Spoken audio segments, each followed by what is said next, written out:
Hello, my name is Jambareeqi, and joining me for an interview is Tom Bancroft. Tom has served as an animator for such Disney films as The Rescuers Down Under, Beauty and the Beast, Aladdin, The Lion King, Pocahontas, Mulan, Tarzan, Atlantis the Lost Empire, and Brother Bear. He has also provided his talent for Big Idea Entertainment, where he served as an artist and director for such cartoons as VeggieTales, Larry Boy, and 321 Penguins. Thank you for joining me, Tom. Yes, it's good to be here, James. Thank you. Okay, I'd like to start at the beginning. What was your childhood like? My child. It was a happy childhood. I grew up in Long Beach, kind of on the sort of poorer side of things.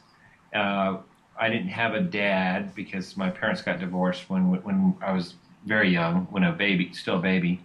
But I had a twin brother, Tony, and we used to draw together all the time.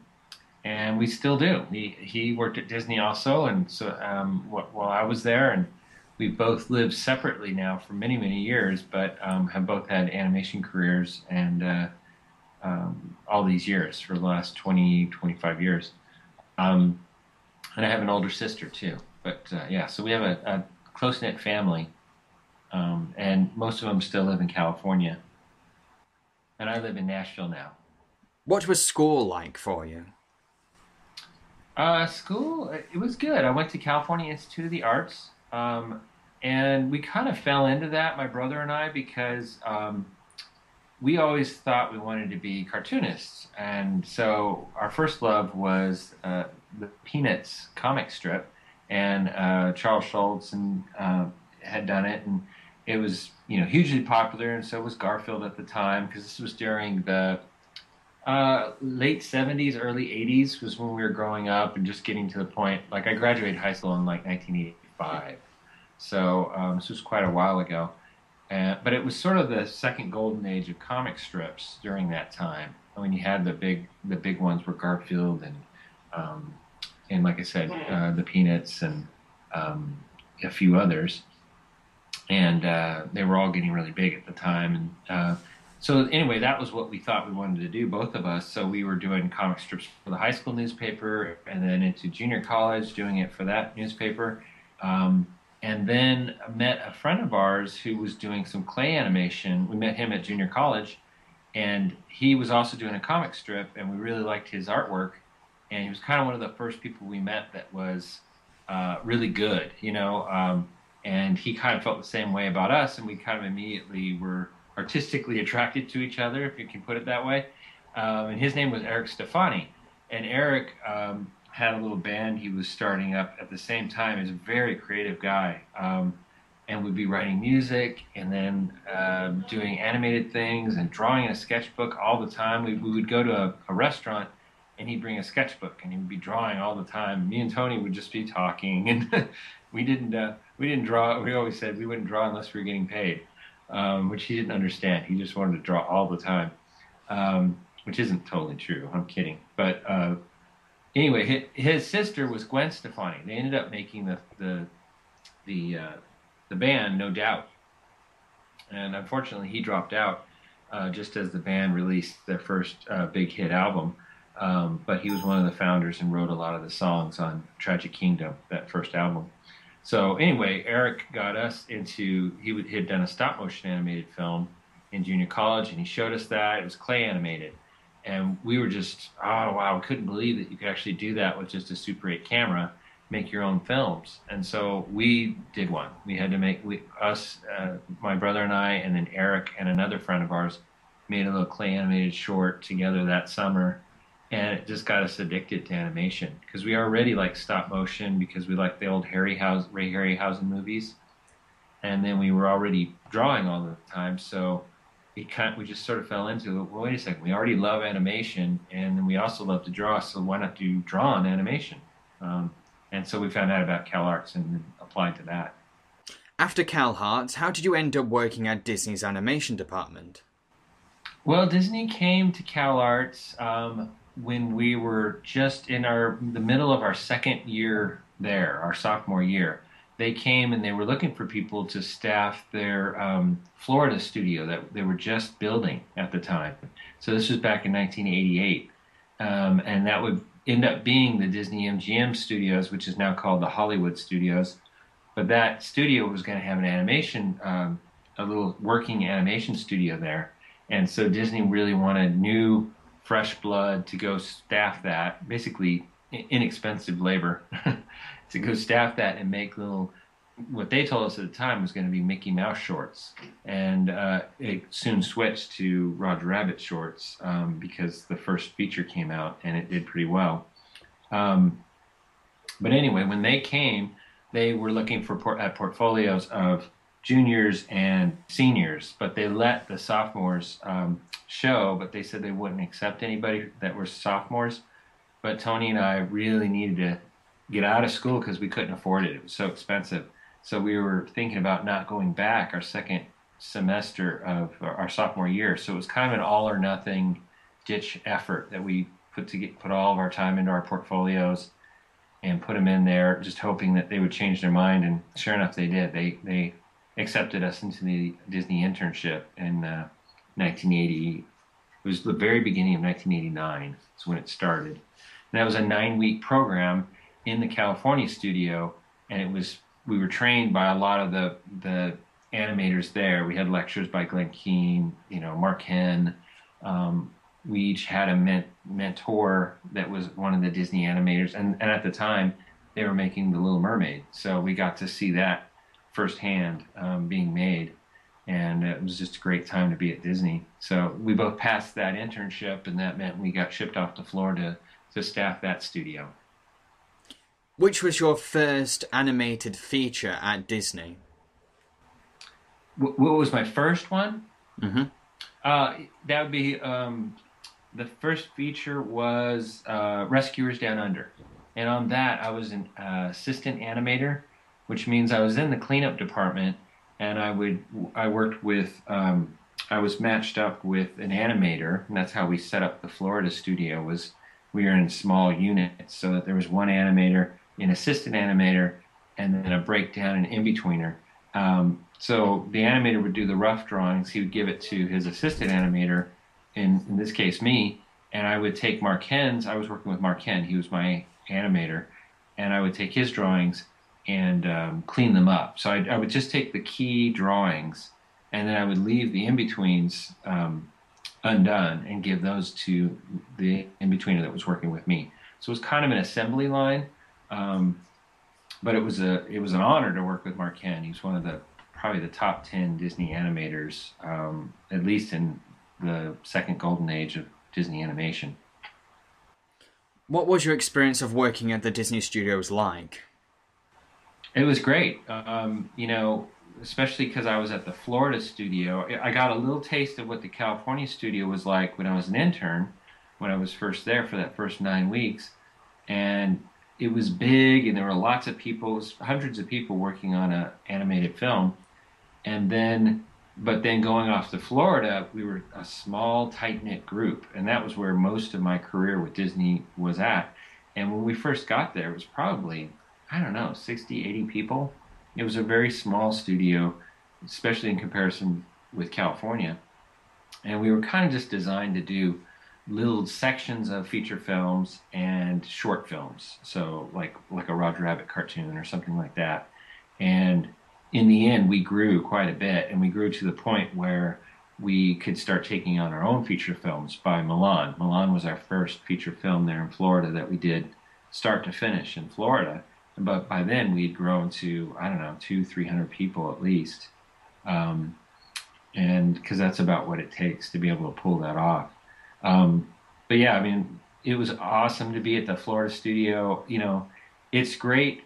I've always said I don't ever want to be the best artist in the room. I like the idea of always having somebody to look up to, and always having somebody that I'm kind of slightly in awe of and learning from. So Disney always provided that. There was always somebody better than you, and it was great. So I love that. What would you say is the most difficult thing about hand-drawn animation? Just doing it. I will say that, a lot of people don't realize especially when you look at the Disney movies, and even coming out of Cal Arts, where I'd already had the basic training of animation, going into Disney, I still thought it was all about the drawing, because that's what we kind of put on a pedestal, if you will, about Disney animation is the drawing. You know, oh, the drawings look so great, the characters are so appealing, and that's true, except that's only one aspect. So I think as artists, and especially as students of animation, we work on our drawing like crazy, and we always try and get as good as the Nine Old Men, or we, you know, just in a still drawing. But what we don't really think about is that animation is only that's only one small part of what animation is all about, is the ability to draw. If a scene is working right and you've animated it well, you forget completely that they're drawings. That's the whole idea, is that it's coming to life. You really are creating a performance and acting. And so I became just like everybody else that first gets in at Disney. You become a real acting geek, and I know the Pixar guys are like this now too.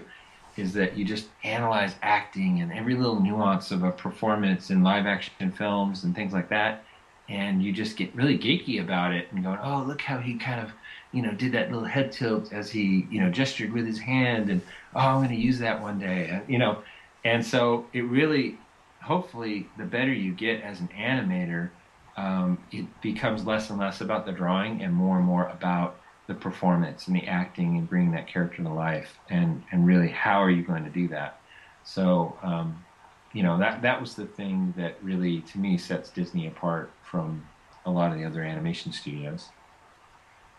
Was there a particular person at Walt Disney Animation Studios that influenced your work or you worked well with? Well, yeah, definitely Mark Henn. Mark Henn was my mentor for many years, and he's probably the number one person that influenced me the most in my animation and in my growth as an artist too. I was, like I said, fortunate to have him be my animator, and I was his assistant for many years. But then and that was in cleanup. But even as I transitioned into becoming an animator, I stayed with Mark, in that I worked with him on like The Lion King. I was one of his animators on Young Simba. He was the supervising animator, but then I still worked underneath him as one of the animators animating Young Simba. So it was just a real blessing, because he had a wealth of knowledge, and he wasn't, Mark isn't a great speaker. He's a quiet guy, and we got to be really good friends. So I mean, we could talk about anything, but really, he wasn't super talkative. He was really all about just sitting down. He was actually the number one animator at Disney for quantity. He's also one of the top ones for quality, also. But for quantity, he would do the work of about 3, 4 animators, and so he could just sit down and get into the zone, and just everything else erase from his mind. And and Glenn Keane was the same way. He would talk about this, in that, as he would sit and he'd draw, he just became one with that paper, with the performance of what he was drawing, and he could feel it. And if you ever see Glenn Keane, especially, but Mark Kent also, when they animate, they'll be making facial expressions that are similar to what they're drawing, because they're feeling it, And I must admit, I do the same thing. I catch myself doing that. But Glenn is probably the most cartoony that way. He will do all kinds of crazy looking faces as he's drawing. And, that's when you're really into that moment. You don't think about, what you look like. So at which point did you start working for Big Idea Entertainment? Well, I left Disney right after Milan, and I was the supervising animator of Mooshu. That was a real draining experience, and it was for about 2.5 years that I worked on that character. And then I immediately went into Tarzan and did a small sequence with the adult elephants, talking about, piranhas. I did that segment in Tarzan, and it was just back to back. And also, while I was doing Tarzan, I was doing that at night, while I was doing during the day, doing an animated short called John Henry that Mark Henn ended up directing. And so I was one of the supervising animators on that. And then at night, doing Tarzan to help out California. because they were doing that film, and I was one of the few people in Florida working on it. But I just didn't say no to anything, and I ended up getting sick and getting meningitis, and a lot of that was stress induced. And it was a turning point in my life that made me go, you know what, there's other things out there, and I want to try and see what else is out there and use my abilities for God. That was also something that was important to me. So I went to Big Idea Productions, and that was about 2000, and after leaving Disney. And I was there for about 2.5 years, and it was in Chicago, so it meant a move too for my family. And it was very cold, and that was kind of hard. But it was just a different situation completely. I mean, I really liked the work and the projects we were doing. They were just a lot simpler, and they were younger, a little more preschoolish, and it was a teaching thing, and so it wasn't as just pure entertainment like a Disney feature film is. But I enjoyed all that because it had different aspects that I was looking for. And so, I did that for a couple of years. They ended up going bankrupt, unfortunately, and laid off almost everybody. So I was there for about 2.5 years and ended up going back to Disney, Florida, to help finish up the animation of Brother Bear. VeggieTales characters are limbless vegetables. Was there any difficulty behind this limited design? Yeah, it was. I mean, there's some freedom to that. It was a freeing experience. It kind of going to Big Idea after Disney. It was like you had to change my gears a little bit artistically.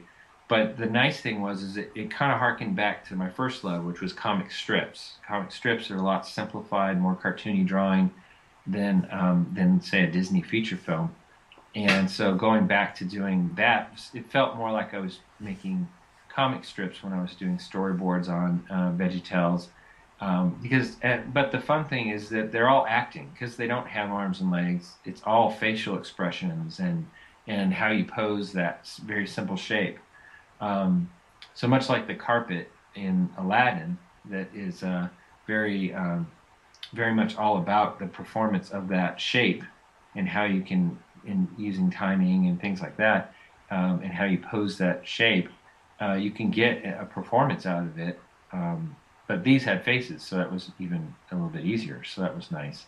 But I ended up directing, and one of the biggest challenges was it was my first time doing computer animation. So when I went to Big Idea, one of the first things I did was animate on one of their episodes they were working on. And I did, but I think I got trained on Maya maybe like for, I don't know, it was like 3 days, and then immediately was given my first scene. So I was really learning on the job, and didn't know what I was doing for most of that.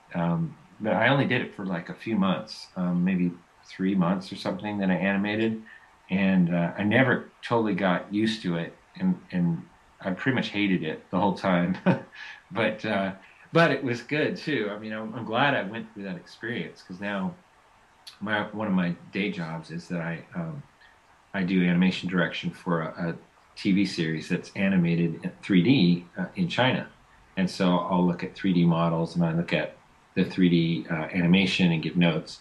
But having gone through animating myself, I understand what goes into it and some of the challenges. So I think that's important. Would you say there's any differences between animating for CGI and animating hand-drawn? Oh yeah, I mean, it's funny because, and I'm sure there's a great analogy I could think of, but I can't right now. But it's both. They're the exact same thing and totally different at the same time. All the animation principles are the same. Squash and stretch and how you show timing, the actual mechanics of animation and what makes something move is exactly the same. How you go about it is completely different. And it was more different, it was shockingly different when I first made that transition. And you don't realize, I guess, how tangible drawn animation is, the actual putting the pencil to paper and knowing after experience of traditional animation, you get to the point where you kind of know where that next drawing needs to go, and you can kind of see it before you draw it. You kind of sense it in a way. But with CG animation, I would try and do the exact same thing, and it wouldn't come out the same. And to this day, I wasn't with it long enough to quite figure out what that one magical element I was missing. But maybe it's the dimensional space or whatever. But I would space a drawing where I thought that next key should go, and it never seemed to animate the same way. So yeah, there is definitely a huge transition. I know 2D guys from Disney that have been animating in computer animation for 10 years. And you know, Walt Disney always used to say that it takes 10 years to make a good animator. He was talking about traditional animators, of course, back in those days. And I totally agree. It took about 10 years for me to really feel secure and like I knew what I was doing at Disney as an animator. But then going over to computer animation, I think if you already know the basics of animation from 2D, that helps a lot, obviously. So maybe it doesn't take 10 years to make a great CG animator if he's already been a 2D animator. But I think you are almost reinventing yourself, because a lot of the guys I know that made that transition at Disney to computer animation from drawn animation, it took them a good 5 maybe years before they really felt competent and could actually produce really strong stuff. Big Idea Entertainment often produces cartoons laced with Christian values. By any chance, was this the reason the studio appealed to you? Oh, which one? Big Idea? Mm-hmm. Oh, yeah. Yeah, it definitely was. I'm not going into the long version of my story of how I got to Chicago and Big Idea, but it's kind of laced with a few miracles here and there, I think, because I just felt like, I had never thought anything about that studio, and I'd seen a couple of the videos just, I don't know, at church or at a Christian bookstores or something, and I'd heard that they were funny and stuff and seen little bits and pieces, but it was after I got sick and I'd come back to Disney, and I was just looking at my career and animation and Disney, especially, with different eyes now. I was starting to go, you know what? I'm going to start saying no to things. I kept taking on the stresses and saying yes to everything because I wanted to move up the ladder, and it was all about that. And once I got sick, and really I was in the hospital for a week, and I could have died. It was a scary time for our family, and when I came out, I looked at things completely differently. And so when I heard about, it was a fluke thing. A friend of mine, an artist friend, had sent me this job posting for Big Idea Productions in Chicago, and they weren't looking for anything that I did. They didn't want an animation director. They didn't want a 2D guy. It was some kind of technical job that they were looking for at the time. But I just couldn't get it out of my head. Again, I think this is a God thing, in that, I just kept thinking about Big Idea, and wow, what would it be like to do that, move over there? And here I was at Disney, the top of what I always thought I wanted, and all I could think about was this tiny little studio in Chicago and helping them make their first feature film with vegetables that have no arms and legs. And there was no reason for me to be that driven toward them, except for God was placing it on my heart that He wanted me to be a part of that. So that's a little bit of the longer story that kind of drew me to Big Idea. But yeah, the Christian aspect of their video series was a big part of why I wanted to go there. Now, your most notable role as an animator was your job as supervising animator for Mooshu, the dragon in Mulan. Can you tell me what your influences were for Mooshu? People always say they look at Mooshu, his acting and stuff, and they go, "Oh man, you nailed Eddie Murphy. It looks just like him, or acts just like him." It obviously doesn't look just like him, but acts just like him. And I don't really see that as much. It's funny because I did look at a lot of Eddie Murphy stand-up, his SNL stuff, and I looked at Trading Places and watched a lot of it, and even went to a couple of the voice recordings of Eddie doing the Mooshu voice. But in the end, it's funny because I wasn't, and I had some photo reference of Eddie around my desk, but in the end, I wasn't really thinking, how would Eddie do this? That idea dropped out of my head almost as soon as I started animating, and it really becomes how would Mooshu do this? Hopefully. But in the end, I always say that Mooshu was kind of part Eddie, part me, because so much of my how I move and act and talk and things like that, and when I first think of an acting, I'm listening to an Eddie Murphy dialogue where he says, like, say, where he says, "Dragon, dragon, I don't do that tongue thing," and then he does his tongue. I'm listening to that line over and over again with no picture, just listening to the audio, and I have to then thumbnail out what I think that action, how Mushu would say that line, but I'm not looking at Eddie Murphy saying that line. I'm just listening to it. So I have to think of, really, I'm thinking of myself acting it out, and that's what I start doing. I act it out in front of the mirror, and I start doing, okay, what would I do if I said that line, and I'm this sassy, dragon. And so, but it's really my acting experiences and my influences that are really what I'm drawing on more so than even Eddie Murphy at that moment. So anyway, a good thing is to say that it is kind of Eddie and me put together, which is a really odd combination. What would you say is your proudest achievement as a Disney animator? It would be Mushu. I wish I would have had more influence on some of the other characters I animated. But Mushu was the first time where I really got a big opportunity. And so I got to do his final character design. I got to work with the sculptor on the sculpture that they created for him. I even went over drawings for the McDonald's Happy Meal toy. So I even looked at merchandising artwork for him. And then, of course, for the film, I was able to do a lot of I supervised about 5 or 6 animators that animated Mushu.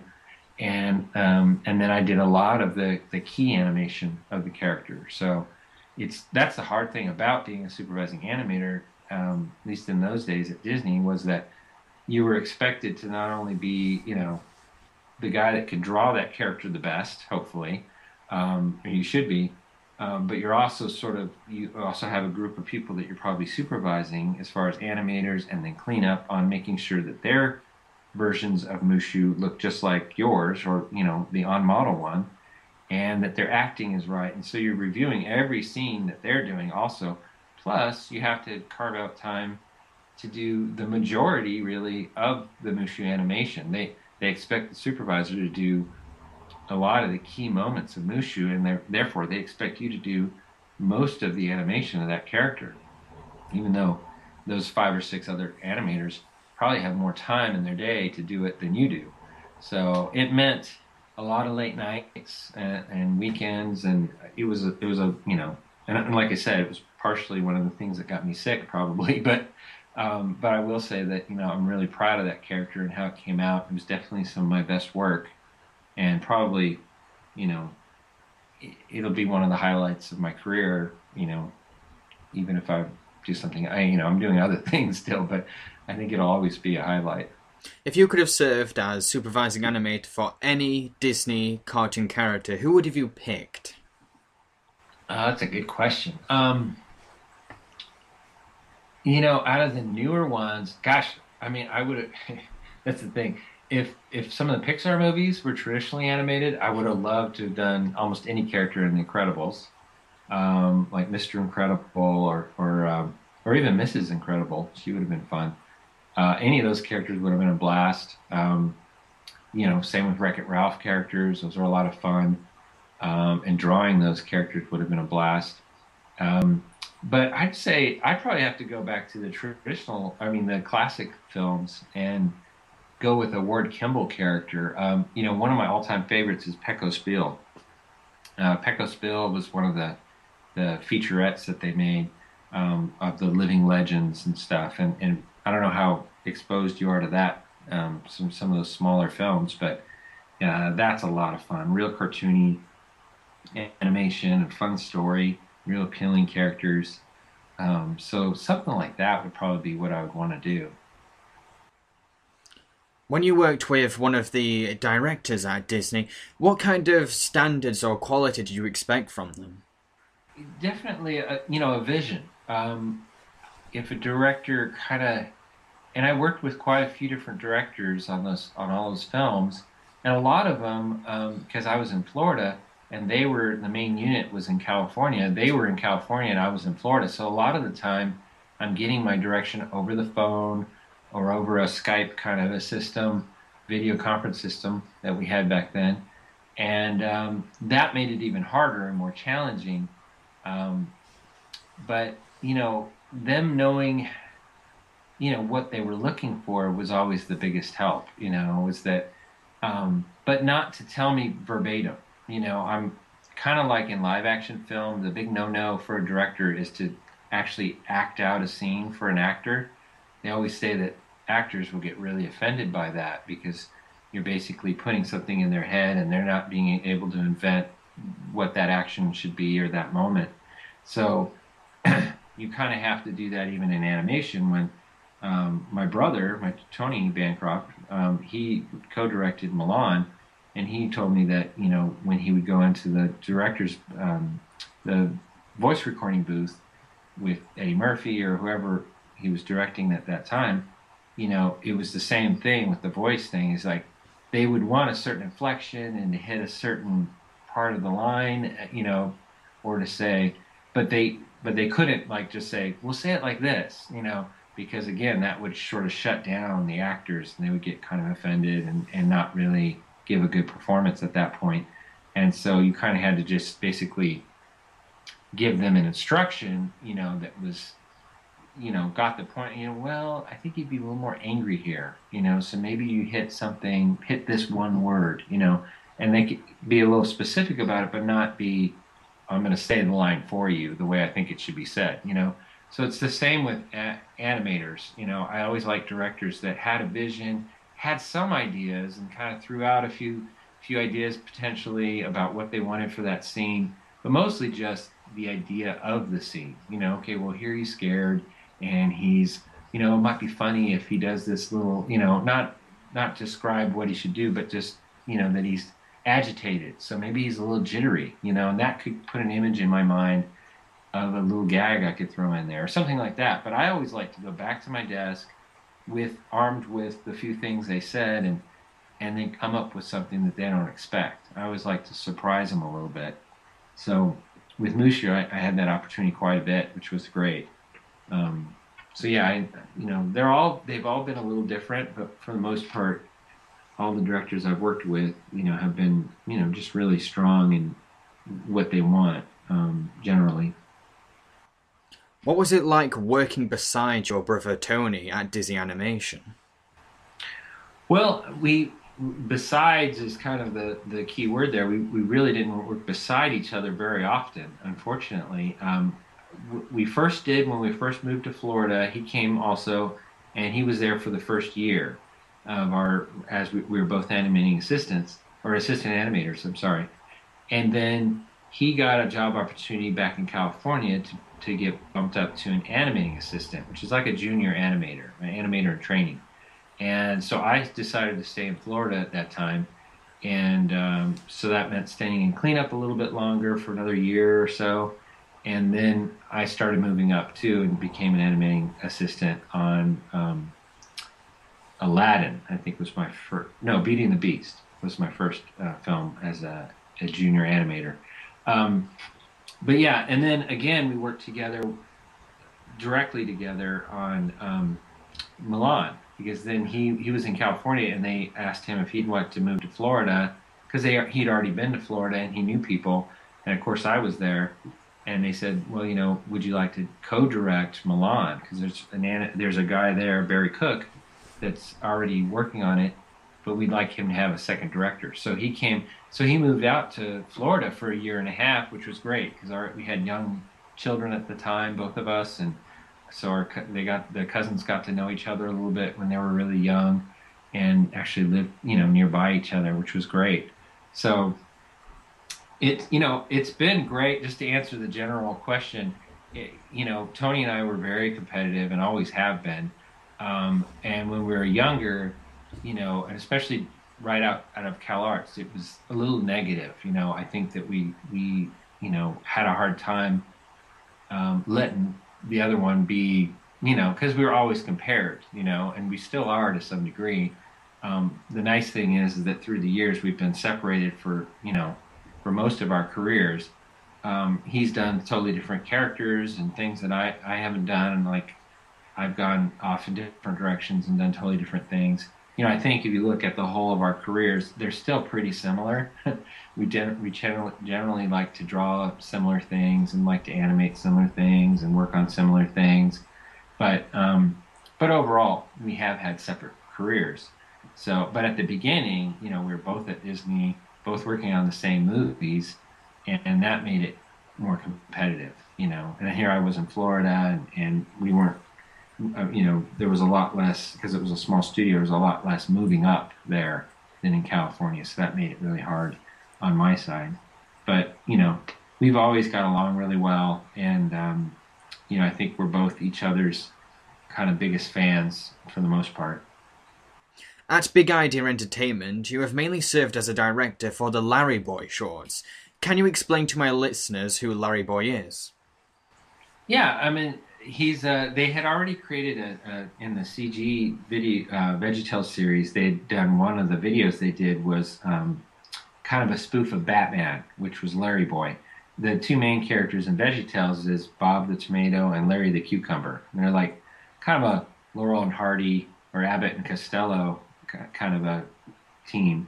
And so Larry's sort of the really goofy kind of cucumber.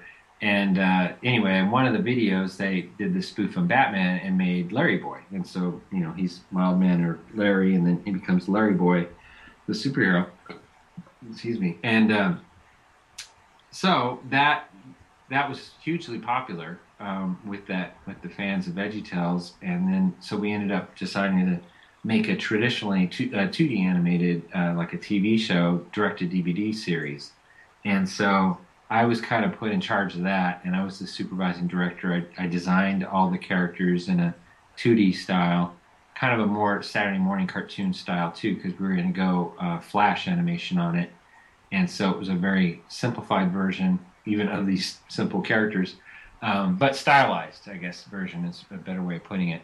And so I, designed the show, worked with the studio in California, and so that was my last my last, I don't know, year and a half at Big Idea is what was doing that. And we ended up doing about 4 or 5 episodes that were half-hour episodes. So it was fun. It was a good challenge, and I enjoyed it.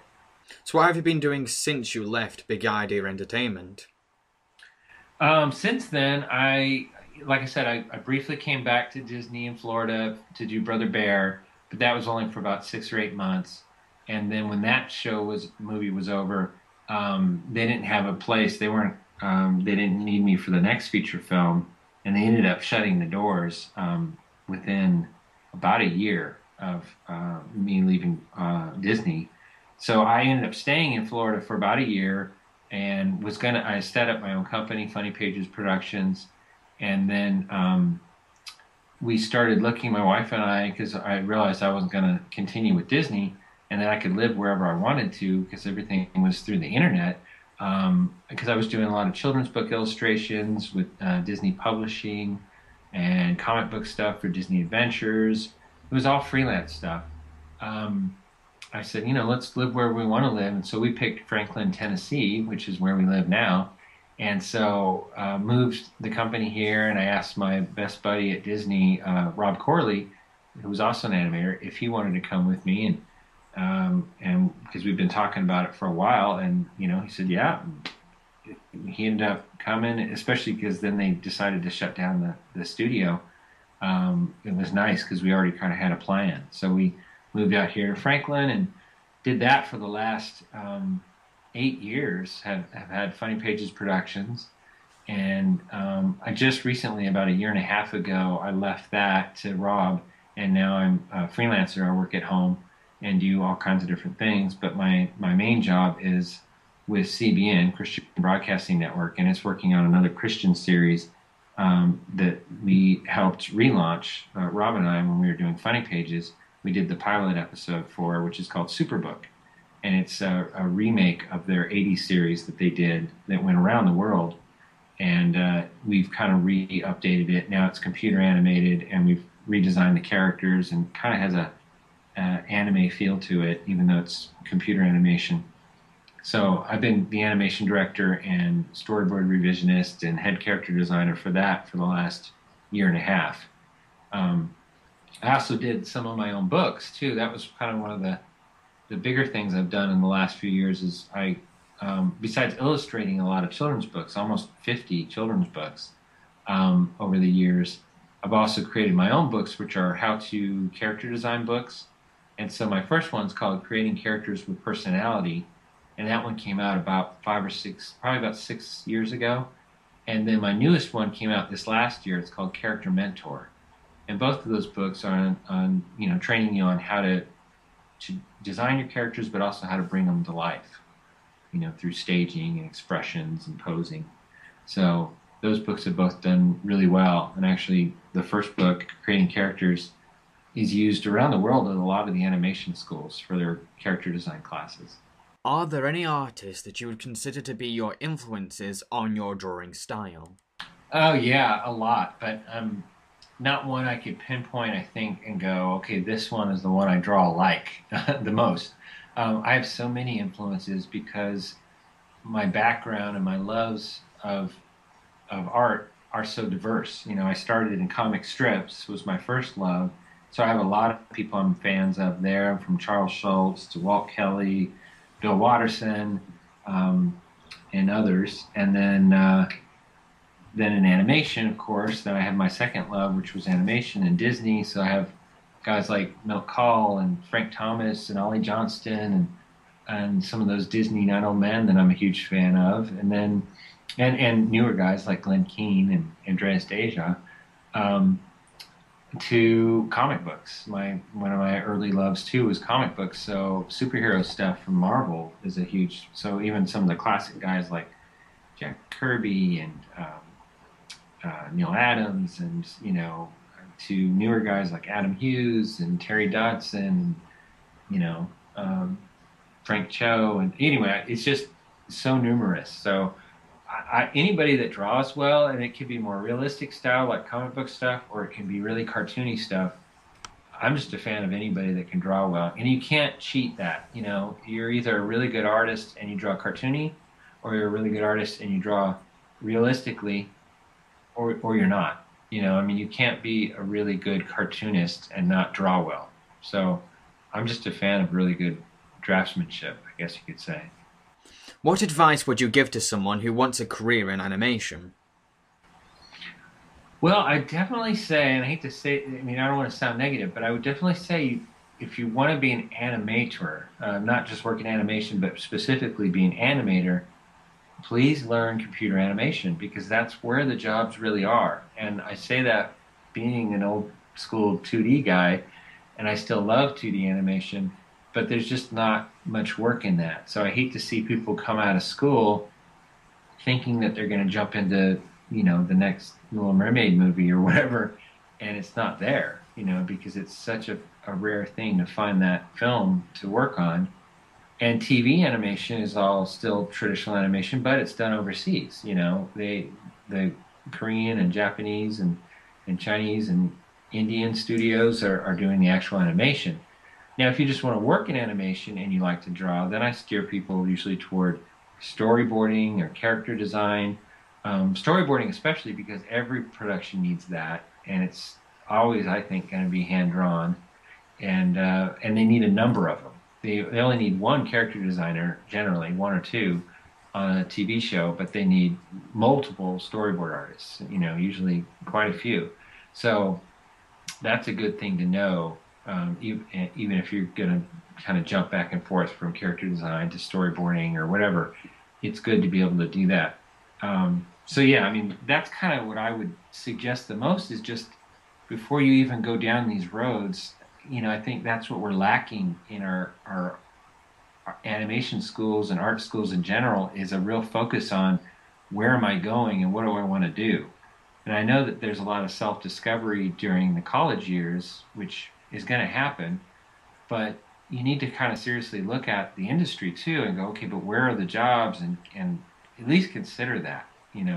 So I kind of do push people toward their end goal first and say, okay, what is the end goal? Okay, now how do you plan to attack that? Second to that, I would say drawing is always important. Even if you're going to be a computer animator, learn how to draw. Try, practice that skill every day. Otherwise, there's the doors start closing in animation. So the better you draw, the more doors open. Is there anything in particular that you would want to achieve in the future? It's a lot of things. I think I'm old enough now where I feel like I'm 45, and I feel like I have so many ideas and so much creativity and things that I want to do, that I almost feel the clock ticking every day. And so, and I guess you could call that a slight midlife crisis or something. But I have all these ideas, and so right now I'm doing a comic strip. I've launched an online comic strip online, and it's called outnumberedcomic.com. So outnumberedcomic.com. You can go check that out. And I just launched that about, I don't know, it was right at the new year, January 1st. So not too long ago, not even a month now. And so that was an old love that I just wanted to do. And I have a children's book I want to do. I have a feature film I want to do that's both live action and animation. I have a TV series or two that I want to do. You kind of have a comic book I want to do. It's almost every genre that I love. I have at least one or two ideas of something that I really want to do. So that's my goal right now. I have another character design book I probably want to do. So yeah, it's just finding the time to actually do some of this stuff and still keep the day job number one. I'm just trying to squeeze it all in. Well, thank you for taking the time to chat with me, Tom. Thank you, James. I really appreciate it. I like what you did with Elliot Bohr, my friend, and you do a great job interviewing. Thank you very much. I hope my listeners enjoyed this interview. Next time you watch Mulan, think of Tom when you see Mooshu the dragon. He's a very talented man who has led an interesting career path.